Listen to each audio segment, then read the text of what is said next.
Yo guys, I'm back here to give you my thoughts on basically the UFC 100 countdown show which took place on Spike on Tuesday night, as well as the predictions for the pay-per-view. As really this pay-per-view, I think it's going to do some serious business. Not only is it going to be, a great night of fights, I think it's going to do some serious business. Look, the countdown show had like 1.1 million viewers watching it, making it the most watched countdown special in the history of the UFC since they've been doing their countdown shows. So this just right here says, look, this is going to be a big card, not only just for the UFC, but hopefully for the sport of MMA. As it's MMA keeps expanding. Like you're getting more journalists covering the sport that really wouldn't, that used to think back in the early days that, oh my god, this is human cockfighting, it's a bloodbath, blah blah blah blah. But that's not really the case here. Really, the countdown show I thought was absolutely one of the best ones, probably the best show relating to MMA or even pro wrestling that I've seen in a very long time. I thought the countdown special aspect with the heavyweight title fight with Brock Lesnar versus Frank Mir was just absolutely awesome. I thought it was just so well done. I mean, you had Frank Mir being, the Frank Mir that we're so used to now, with his WEC commentary, basically, saying the holds and stuff that he did when they showed him the fights. I thought that was, really good. And I'm like, yeah, Frank's, being Frank, with his, oh, I know everything basically about, everything tactical about the sport. And Brock still hasn't grasped that, but really Brock, that's not his type of style to be Mr. Technical. He's just, I'm going to be Mr. Powerful and ground and pound you or knock you out. But still, I thought he was awesome there. But then once they showed, him at this, training camp, and then that guy built up in the bodysuit, saying, oh, this isn't the WWE, and they had Frank just hit him with a shot, and he just dropped, like Vegas is taking a back bump. I thought that was just great. Frank Mir was like the best pro wrestler, the best pro wrestling promo I've seen all year for a television show. I thought it was just fantastic.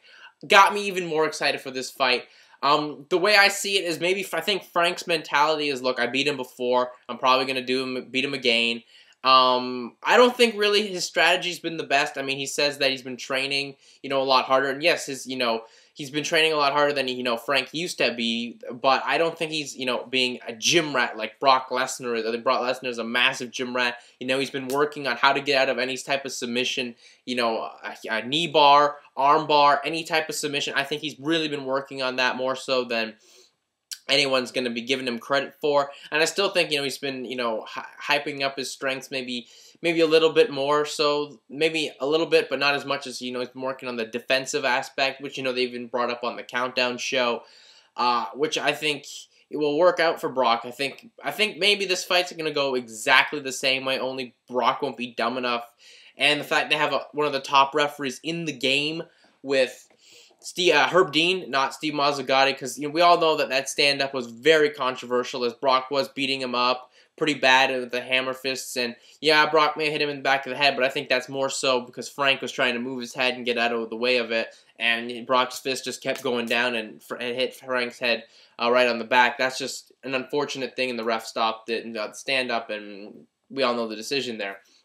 I thought the best part of it all was when Brock, kept seeing himself tap, and Steve Mazzagatti didn't stop the fight right away, and he punched this door, and then the door just fell off. That was just awesome. I'm expecting this pay-per-view to do about 1.3 million buy rates.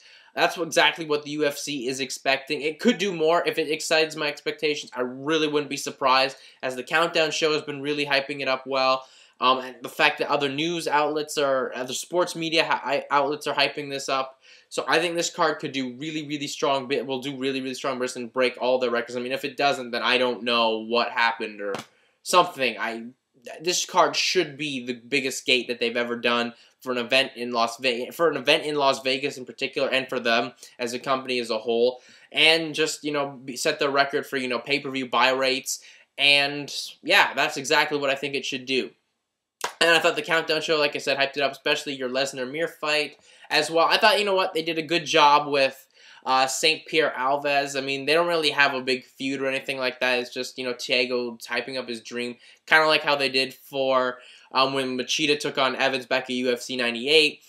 And, they played that up well. I think, this card's being put up very well for a lot of strategical reasons. Like your main event with Mir and Lesnar, it's got the fight that everyone really wants to see, whether, you live in Canada, England, United States of America, whatever. Then you got, your Canadian fighter, your Canadian hero, really, in George St. Pierre. So that's going to add business for your Canadian market and help you guys, pay-per-view buys for Canada. Plus, you got the biggest fighter in the UK and currently in Michael Bisping. So that's going to be, two strong international markets. And plus, you got that whole USA versus UK thing for that fight. And I thought they did a really good job of hyping up Henderson and Bisping as well. I thought that was just another well-done fight put together, production-wise in that aspect. With, Bisping, basically being another Frank Mir type heel or pro wrestling type heel, saying, look, I'm going to be the first one to knock him out. He's not even going to take me down. My wrestling, is really improved and is better than what he thinks he is. I really don't think that's going to happen. I thought the best part really was, Krzysztof Szyszynski being on there. Thought it was, weird that they threw him in there, but really he's a popular fighter in the UFC. And it looks like that the UFC has big plans for him in the 205 division, so I guess that's why they threw him in there. But I thought it was just great when, they kept telling Krzysztof what Michael Bisping had said, and he just kept laughing. It's like, Michael Bisping's going to knock out Dan Henderson. Well, some of the greatest strikers of all time couldn't knock him out, so I don't see Michael Bisping being the one to knock him out. But anyways, I'm really excited for this card, as you can obviously tell. Big highlight of my weekend, so I'm just stoked for it. Let's just run down this whole card. I mean, when you actually look at the whole card, not just the 3 fights they've been really hiding, when you look at the undercard as well as 2 of the other fights on that main card, you got the debut of Yoshihiro Akiyama, a big pickup there. Obviously, the UFC picked him up as they're trying to get into the Korean/Japanese market. I don't know how successful it will be for them there. But I think it's a big name, especially if they want to go to Korea, as he's super over in Korea. In Japan, he's actually more so a heel because of how he was actually the original Grice gate guy when he took on Kazushi Sakuraba. So that's just my thoughts on that aspect. But I think he's a good pickup there. You also got John Fitch on the card against Paulo Thiago, which I think will be a really good fight. A lot of people are saying, oh, Paulo Thiago, he's a really strong striker. To me, I think his KO on Josh Koscheck at UFC 95 was just a right punch at the right time. I don't think he's really that strong of a striker as people are giving him credit for. I mean, just look at his record. Most of his wins are submission victories. He's a really strong jiu-jitsu fighter. I think that's where he's going to want to be. But anyways, let's actually just run through the whole undercard here. First fight, Matt Grice versus Shannon Gugerty. Battle between a strong wrestler and a strong submission fighter. Really, I see this fight just being Grice getting the takedown, keeping him completely fully mounted, and just out wrestling him, ground and pounding him, and just keeping the fight where he wants it. Do I think he'll grind out a decision? I don't really think so. I think he can use the ground and pound to get the victory there. The only thing I got to worry about is because Shannon Gugerty has been trained by Dean Lister, who's one of the best submission fighters in the world. Got to watch out for an attempt at an arm bar or a Kimura from fighting from the bottom. I think Gugerty could pull that out, but I don't see it happening. I think he can pull it out. I just don't see it happening. Prediction would be Matt Grice, probably by second round TKO. Next fight would be CB Dollaway versus Tom Lawlor. This is a really good fight. It's the Ultimate Fighter Season 7 runner-up versus one of the bigger names, I guess, on the Ultimate Fighter Season 8 that, didn't win it at all in Tom Lawlor. Really, Tom Lawlor is a strong wrestler, but he's up against CB Dollaway, who's an even better wrestler, and actually has developed some strong striking with, Arizona Combat Sports. So easily, my prediction would be a CB Dollaway victory. If Lawlor wants to take it to the ground, I think Dollaway's just going to be able to, wrestle his way up to, side control or full mount, or even, get it back up. And Lawlor, I think, is definitely the disadvantage in the striking. So prediction would be CB Dollaway, I think, by first round TKO. Then we go to the next fight. It's the stun gun, Dong Hyun Kim versus one of the new Canadian hot prospects from Atlantic Canada. It's TJ Grant. For those of you who didn't see TJ Grant at the UFC 97 pay-per-view, he was on the undercard. Had probably one of the better fights on the undercard against Ryo Chonin. Really strong fight there. Showed that he had some strong cardio, and he can face adversity, as he lost the first round, came back, won the second, and then definitely won the third. Really, this fight is another interesting one. As Dong Hyun Kim, his big question mark to me would be cardio, as he's gassed off in his last 2 fights. He actually lost his last fight against Carl Parisian, but then, of course, Parisian testing positive for painkillers. I believe they had the decision reversed to a no contest, so at least that's a positive there for Hyun Kim. How do I see this fight going? Well, Dong Hyun Kim's a really strong jiu-jitsu practitioner, or not jiu-jitsu, excuse me, judo practitioner. I think that's going to be a big aspect there. If Grant can, avoid staying in a clinch too long and, get taken down, I think that'll be a strong point. On the ground, actually, I think Grant's the better fighter. And striking, I would give the edge slightly to TJ Grant. How do I see this one going? I see this one being a TJ Grant decision victory. Moving on to the next fight, it's Johnny Bones Jones, one of the most exciting fighters in the light heavyweight division, versus Irish Jake O'Brien. Really, I think this one is just going to be a Johnny Bones Jones victory. The man looks so impressive against Stephan Bonnar. A couple pay-per-views back. Really, really looking forward to him. He's got some of the most unique offense in the sport of MMA. He's a former NCAA wrestler, so there's obviously a strong former NCAA wrestler as well. So there's obviously, a strong pedigree in there. Jake O'Brien, he's actually a pretty good opponent. Didn't look that well in his debut in 205. But still, again, 205 against Christian Welch, but he's still a good opponent. I just think Johnny Bones Jones, his unique offense is going to be too much for O'Brien, and I probably would see I think the only thing I got to worry is I don't know if Jones will be able to finish O'Brien. I'll go on a limb and say a 3rd round stoppage, but I don't know. If it goes to decision, I can see that. I'll take Johnny Bones Jones. My other question would be a cardio situation, as Johnny Bones Jones looks like he was starting to gas towards his fight with Stephan Bonnar. But still, I'm going to take Johnny Bones Jones by the 3rd round stoppage of some nature. I don't know if it'll be by submission or by TKO. Next fight would be Jim Miller versus Mac Danzig, another really strong fight. Danzig is in need of a big win as he's coming off 2 losses. One where he absolutely got out-wrestled by Clay Guida, and another one where, he kept it competitive for a while, but Nate Diaz kept it in his control when they took it to the ground, with his strong jiu-jitsu and actually pretty good wrestling. Jim Miller has been a house of fire, really. Only 1 loss since he's made his debut into the UFC, and that was, of course, against Gray the Bully Man. It was just really too big for him, and actually did what his nickname was when bully Jim Miller around. This fight, I think Miller's just too good. I mean, his wrestling's really good, and his jiu-jitsu is just really good, strong as well. That's why I see this one going here. And even on the striking aspect, I have to give that to Miller. That's just 3 points to Miller, more so than Danzig. Now, I'm not saying, will Danzig get a takedown? I definitely think so. I think Danzig obviously has strong wrestling as well, and, good amount of jiu-jitsu, but Jim Miller's just definitely better than him. I see a 2nd round submission coming from Jim Miller. Then in the next fight, in a big loser leaves town fight, if you don't mind me saying, it's Stephan Bonnar versus the former UFC heavyweight champion Mark the Hammer Coleman. Really a fight, like I said, a loser leaves town. Bonnar, obviously he had those injuries and the loss to Johnny Bones Jones. And Mark Coleman, who looked horrible, really, in his fight against Mauricio Shogun Hua back at UFC 93.